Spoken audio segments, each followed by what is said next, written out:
My name is Christopher. I'm going to be your guide for the coming 25-30 minutes. And well, we're going to talk about this. So Vasa is a 17th century warship. And as far as we know, it was the most powerful warship in the whole world when it left the harbor here in Stockholm in 1628. When you look at how many cannons and how powerful they were. So the most powerful warship in the whole world, but for about 20 minutes, because after that it sank 800 meters from here. And there it rested at the bottom of the sea for 333 years.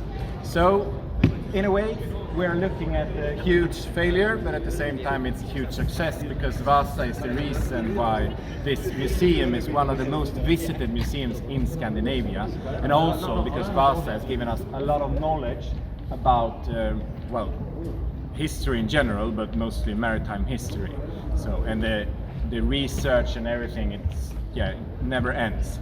So, important to know is that 98% of Vasa is original. You can see which parts that are not original. For example, the mast over here, the bowsprit, and another mast also. Some of the sculptures, the rope also.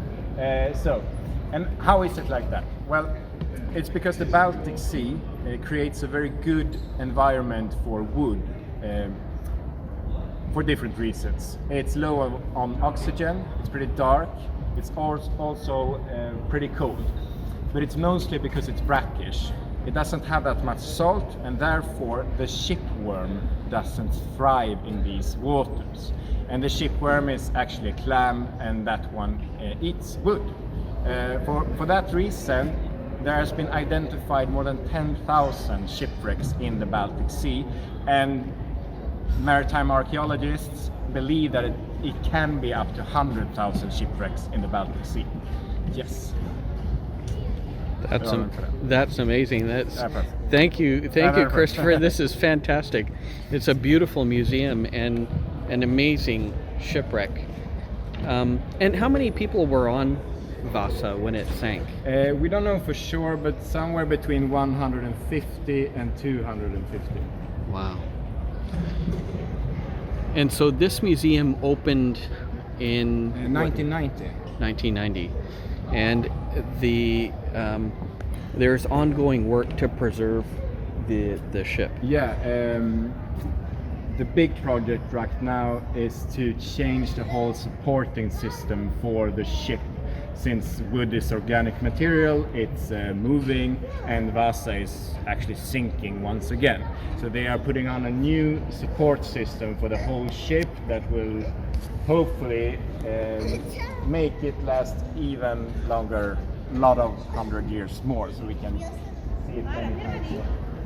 And Christopher, what was the reason for the sinking of Vasa? What exactly happened? Well, the main reason was that the cannon ports were open. There was a gust of wind, and that made the ship tilt. The cannon ports were open, water entered, and bye-bye Vasa. But with that said, it was a very bad design. The ship is basically too heavy on top. That's the reason. It's easy to think that the shipmaster didn't know what he was doing, but he was quite experienced shipmaster. The new thing for him was that, well, ships with two gun decks, two decks with cannons, that had been made a couple of times before, but they didn't have that much experience on building that kind of ship. But doing that together with so many and so heavy cannons made the ship too heavy on top. The whole structure on top is too heavy, and that makes it not enough seaworthy. Right. And as you mentioned a little bit earlier, it's two gun decks. So, obviously that's just going to add to the weight. But as soon as it started to take on water, it's just too much. Yeah. Yeah. And what you do usually when you when you discover that the ship isn't that balanced as it should be, you usually just put on lighter cannons on the top decks. Or there are also examples from England, for example, when they just erase one gun deck to make it lower and have the center of gravity lower and making it more stable. Right. Yeah. Right. Where it was going, it was first going to go to a place called Vaxholm in the archipelago, and then to another place, and after that probably to Poland. I can't be too sure, but Sweden was at war with Poland at the time. So it was at Gamla Stan, the old town, which was the city back then. Around 10,000 was living in Stockholm. The biggest town in Sweden was Riga, which now not is Sweden anymore. So the wind was coming from the south, so they more or less had to pull the ship to present-day Slussen, a couple of 100 meters from there. And there it was supposed to be able to sail, but it wasn't that much wind, so it was mostly floating, following the stream. And then after a while, there was a gust of wind that made the ship tilt port side. A little bit too much. It shouldn't behave like that, so probably people with a bit more experience, having been out at sea before, they were probably a bit worried. But it managed to stabilize again. And then they continued the journey, and then there was another gust of wind, and this time it tilted a bit more. And they had been shooting salute with the cannons, but they didn't close the cannon ports. So it tilted enough so the water goes in through the cannon ports, and then the process is very fast. It sinks very fast. We don't know how many were on the ship. It was supposed to have 133 in the crew and then 300 soldiers, but the soldiers, they were gonna go on board further out in the archipelago. But we know it was more than 133 because there were women and children on the ship as well, so probably family members also that was going with the ship the first trip to Vaxholm and then take the ferry back the day afterwards. Among these 150 to 250, there were 30 that didn't make it. So it was a catastrophe, but with that said, most of them did survive. And the reason why they did survive was that they were very close to the shoreline, just 120 meters. And also there were a lot of boats that had been accompanying the ship, so they could help the people and rescue them. And the ship was at 32 meters, so the masts were sticking up. So people could hang on to them and go up to the platforms, the crow's nest. So most of them did make it. I already told you that the reason why it sank was because the cannon ports were open, and we do believe nowadays that if the cannon ports had been closed, Vasa would have been able to continue its trip, but never being a good ship, because it was a really crappy ship, actually. Really, really bad ship.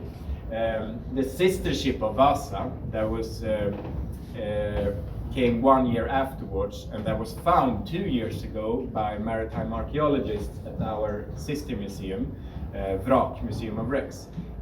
That ship, the Äpplet in Swedish, that was a better ship. It was used until the 1650s, but it was not a good ship either, but it was a lot better than Vasa, and that says something about Vasa. It was the first time that someone built this kind of a ship. So that's the reason why it was so bad design. It has 2 cannon decks that had been made like 2-3 times before in Swedish history. So they didn't have that much experience. They didn't use blueprints back then. That came more than 100 years afterwards. So it was trial and error. This time it was error. Two gun decks, 2 cannon decks, that makes the ship higher, obviously, so you have more weight on top. It's too heavy on top, but it had been made before, and those ships worked more or less, but this was the first time that anyone did this together with so many and so heavy cannons. So the gun decks, for some reason, they are a bit high. I saw that some of you had problems walking straight, but you're a bit higher than the people in the 17th century. I'm a perfect 17th century man. I'm 170 centimeters. and that's the average height back then. The people they have found that didn't make it, they were 166 centimeters. So this is a bit too high. For some reason they made it too high. And also the structure is too heavy. They made it pretty heavy because they thought they needed that because of the weight of the cannons.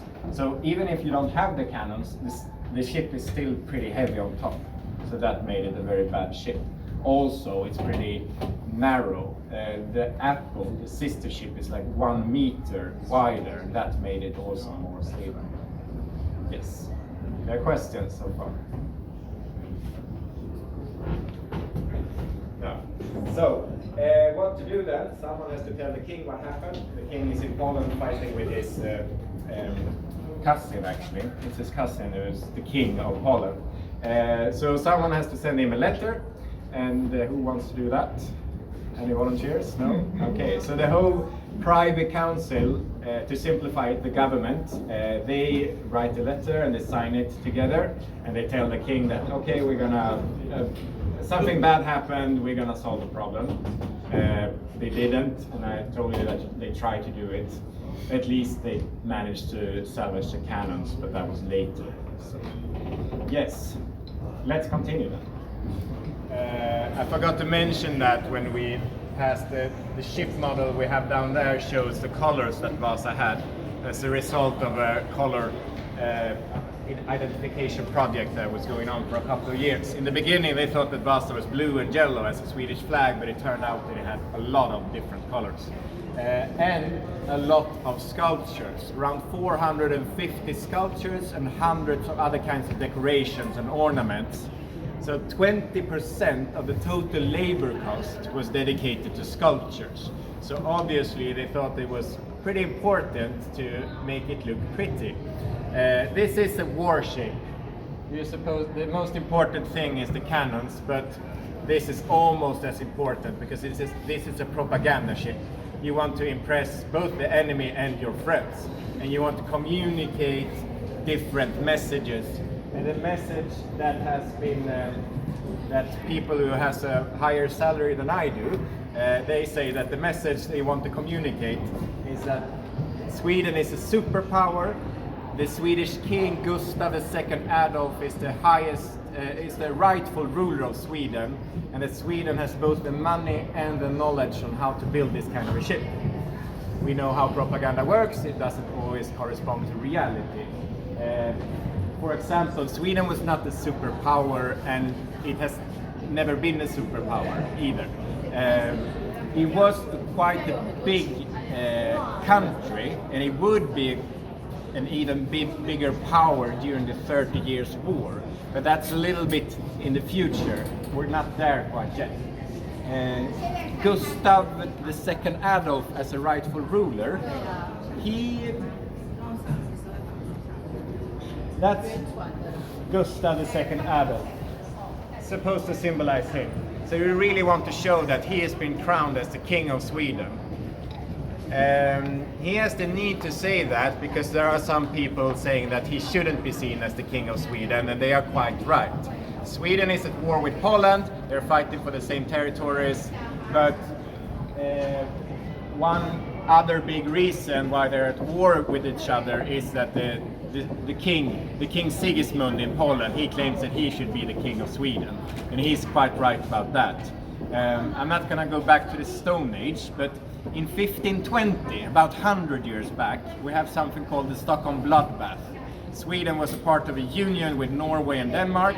There were different rebellions, and one rebellion ended up with the Danish king killing a great part of the noble class in Sweden. After that, there was a new rebellion with a guy called Gustav Vasa. That's the name, the family name, Vasa, hence the name of the ship also, the Vasa dynasty. So,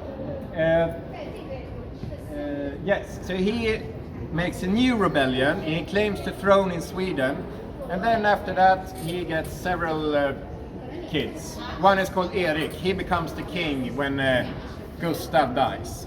Erik has a brother called Johan. Johan also wants to be king, so he kills Erik, obviously. That's the easiest way to become a king. And Johan, he marries a woman from Poland, and they get a kid called Sigismund. they raise him as a Catholic. You're not supposed to do that in a very becoming more and more Protestant country that Sweden is. They raise him as a Catholic, and since Sigismund's mother is a princess, he gets the chance to be elected as a king in Poland. So he becomes the king in Poland, while his father is the king in Sweden. When his father dies, he becomes the king in Sweden also. He has an uncle called Karl. He doesn't like Catholics, but he does like power. So he takes the power from Sigismund. So Sigismund has to stay in Poland, only being the king there, and Karl is the king of Sweden now. Karl gets a son called Gustav, that's Gustav II Adolf. So it's basically a war between two cousins. If any of you have seen the TV show Game of Thrones, it's very much like that. Actually, the Stockholm bloodbath is a copy of one of the episodes of Game of Thrones, when they kill most people in a royal wedding. So there we can see that the propaganda, he had the need to say that he was the king of Sweden. And when it comes to having the money and the knowledge on how to build this kind of a ship, Sweden was not it was one of the poorer countries in Europe actually. But it's a good way to brag, build a really expensive ship, go to Germany or wherever and show them, look at us, we have a lot of money, instead of inviting them to Stockholm and see that now we don't have that much money actually.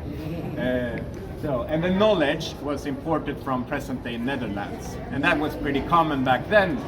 Most engineering knowledge came from Germany, Belgium, Netherlands. So some of the sculptures that we see here, I already showed you. This is Gustav II Adolf when he's being crowned. He was 16 when he was crowned as a king. Under him, we see what we nowadays interpret as the Swedish people. So it's men and women from different classes of the Swedish society. So they think that the idea is to show that the king is taking care of the people, but also that they are supporting him. If you're not sure that this is Gustav, you can see it written here.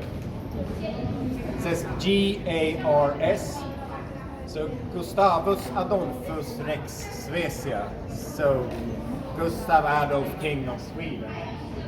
And under here we see okay, it's a Swedish ship because it's the coat of arms, the national coat of arms of Sweden, which looks more or less like it looks like today. But today is also included the Bernadotte dynasty, the dynasty of kings that we have now. We're not going to look at all the sculptures, but here we have the license plate. This is a bundle of sticks, and that's the coat of arms of the dynasty Vasa. And he was called Vasa, this symbol. Questions so far?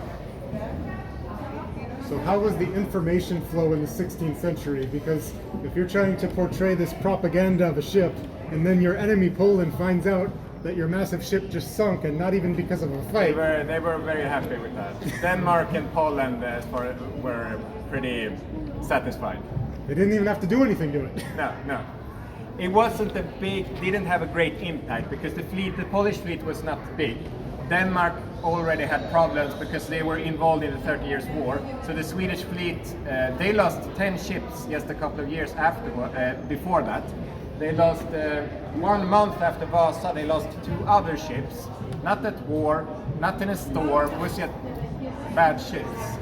So they were lucky so that they didn't have like a practical impact. But when it comes to, I don't know, honor and reputation, I don't think the king was that satisfied. We don't have any sources on like what did he say. We know that people were afraid of him, that we know. And we also know that a lot of people did know that this ship was a really bad ship, but they didn't have the courage to say that. So. What are those rectangular faces? Do you mean these? These, doesn't. I mean, most sculptures have some kind of bring some kind of message and meaning. These were most like they're called grotesques. They were popular back then. People found them amusing and interesting and funny. That's a good question because we're gonna look at one of the other sculptures that are not bringing a very important message.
It's a beautiful museum. Thank you so much for sharing a little bit about Vasa, and yeah, this is really educational. Thank you, Christopher. Thank you. Appreciate it. Thank you.